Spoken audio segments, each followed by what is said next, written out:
Loco. Muy loco. Dos palabras. Is that right? Dos Does that make, palabras. no? In English, please. Insane.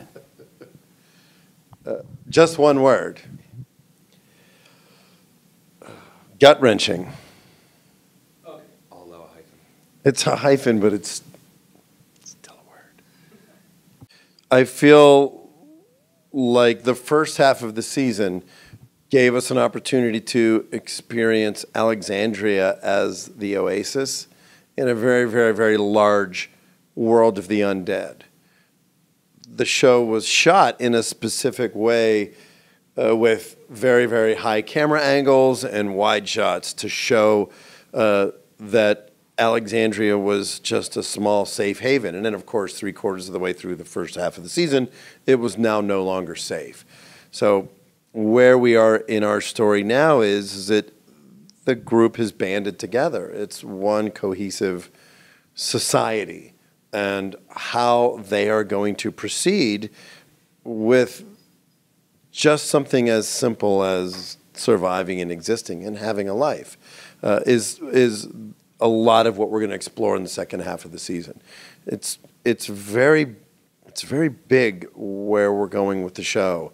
It's the first time that we've had hope and that the future has not looked that bleak. There are relationships.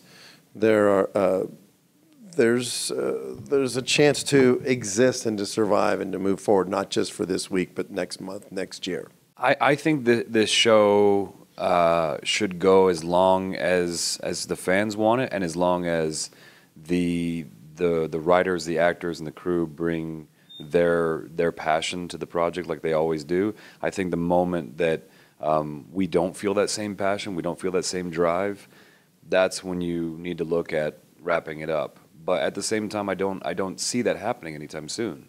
I think that, you know, I've only been on 2 seasons, of course, but it seems astounding to me that, you know, some of the folks who have been on since season 1, including Greg, still come to work giddy as all hell, just excited to be there.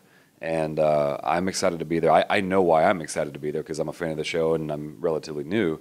But to see everyone who has been there since day one still bringing their A game, it's nothing short of inspiring. Yeah. I think the Walking Dead world is populated with a tremendous number of twists and turns. Our story isn't linear. We explore very often different themes. Having a big cast like we do, we can go off and have an episode that just explores the relationships between 2 people. So I don't see the end anytime soon, specifically because of the fact that that we have a lot more story to tell. You know, I think the end of the show will be Rick Grimes becomes president, and at that point, he's on the steps of the White House, which is not very far from Alexandria, I would like to add. So it could very possibly happen. Is it just that Rick has gone insane and he believes that he's the president? No, I think he could be the president. Do you not think, would you not vote for Rick Grimes? I vote for Rick Grimes, yeah. There you go, that's 2. Rick Grimes 2016. He's better than the candidates out there right now. You know, the comic book is still going strong. I think if the show were to come to an end, it would probably be different than the way the graphic novel would end. Robert has talked quite a bit about the fact that he would have probably changed a few things and done a few things differently in the graphic novel. Now that he comes back, we've talked about a lot of elements of the show, and he was like, I don't know, I just did it because I thought it was cool. And now we're going back and we're exploring those things in the show, and they need to make sense from a dramatic standpoint. So I think we have a lot of opportunities ahead of us to just craft a great story, and I guarantee you that Robert will be on board with whatever great stuff we come up with, whether it's based solely on the graphic novel or whether it diverges a little.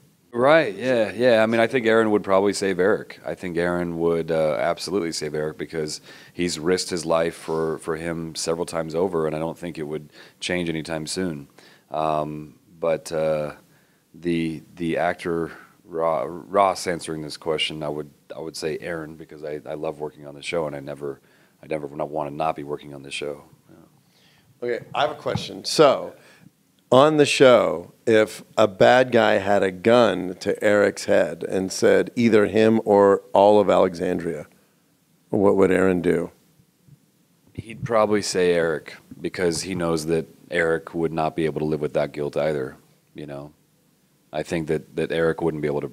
You know, no, you know what I mean? That was great. That's good. No, I think so. I mean, I think that both Aaron and Eric share the same, you know, kind of strangely, like, mind-boggling belief in humanity, and even if it means sacrificing themselves, they're both willing to do it. You know. No, but much like our show, it dramatically puts you in very dark places. I remember reading the outlines for season 2, and after reading the first 8 outlines and it going on the entire search for Sophia and ending with her coming out of the barn, for 3 days I was looking around making sure that my kids were safe, and the show spotlights aspects of mankind and humanity that you may not really want to look at. So while we were talking, it was like, that would be a horrible thing that would happen. But our world that we've established in The Walking Dead is the rules don't apply. Our rules of civilization now do not apply to the rules of The Walking Dead, and I think that's where a lot of the struggle and turmoil comes from. You know, in the beginning of episode 9, Negan's people basically said, listen, we usually start our conversations with just popping one of you guys right out of the gate. So, you know, it's a little awkward, but we just want you to know that we mean business. So in our society, that idea would be inhumane, horrific, and just absolutely insane. But in the world of The Walking Dead, it's not a terrible way to establish who's in control.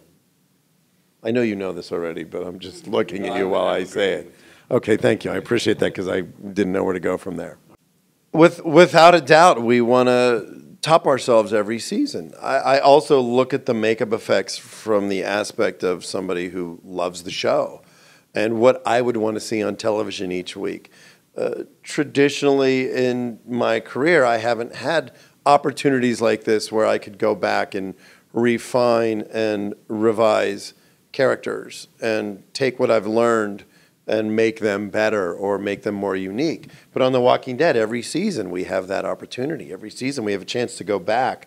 I mean, what artist wouldn't want to go back and just maybe tweak something that they had done, or they'll watch, I know every episode that I've directed I watch, and there's always a couple little things that I think, God, one more take I could have just made just a little bit more of a difference. So on The Walking Dead, I have a great opportunity with my team to put things in front of viewers that have never been done on television before.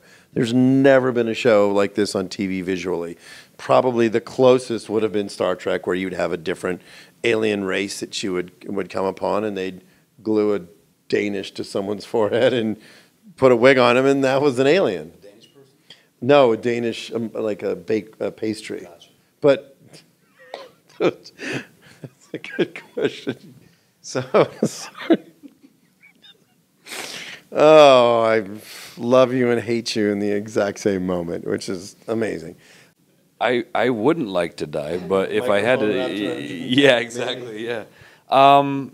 You know, I think very selfishly, as a fan of the show and also as someone who enjoys working on the show, selfishly, I don't want to die. But I also think that this show has always been about you know, keeping the story interesting, the bigger story of I mean, and I think back to like season 1 and 2, all of the various people that have been on the show, all the different survivors, very few of them are here now. I mean, that's the thing that I think makes the show so interesting and captivating. And I think for as long as it makes sense for my character to be on the show, to keep moving the plot line along, I want to be on. But if I had to go, man, I want a dignified death. I want a death that, you know, Aaron, all the work that he's done as a recruiter, bringing in the best of the best, the good people of the world that are left.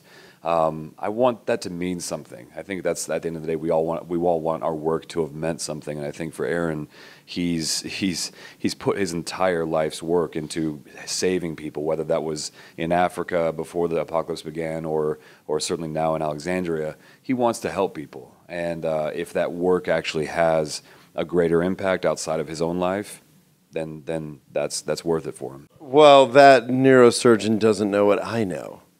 The way that we designed that specific effect was that the bullet hit the bone and ricocheted off of it and sent bone fragments into Carl's eye, effectively damaging his eye and blinding him. But he was not shot square in the eye. There was a deflection. So I thought you were going to say that there was a neurosurgeon who realized that if you reanimate a section of the brain, you can turn somebody into a zombie. That's where I was hoping we were going with that. So as much as I appreciate his dedication to trying to prove us wrong, he has failed, sadly and miserably, and should probably not watch the show anymore. But I think it's okay. I'm only kidding. They'll cut that part out. I'm not going to cut it. Oh, I'm not going to cut. He's going to call me. My dad's a doctor. Wait, hold on. So my dad is a physician, and of course, very often on the show, I consult with him. That is one of the reasons why a lot of the anatomy of the show looks accurate, because I studied pre-med and biology in college, and my father is a retired physician. So every once in a while, like when Lori had her C-section, we consulted with him for medical accuracy. So in regards to Carl's wound, my dad did not call me and tell me that we did it wrong. So I rest assured that we did it right.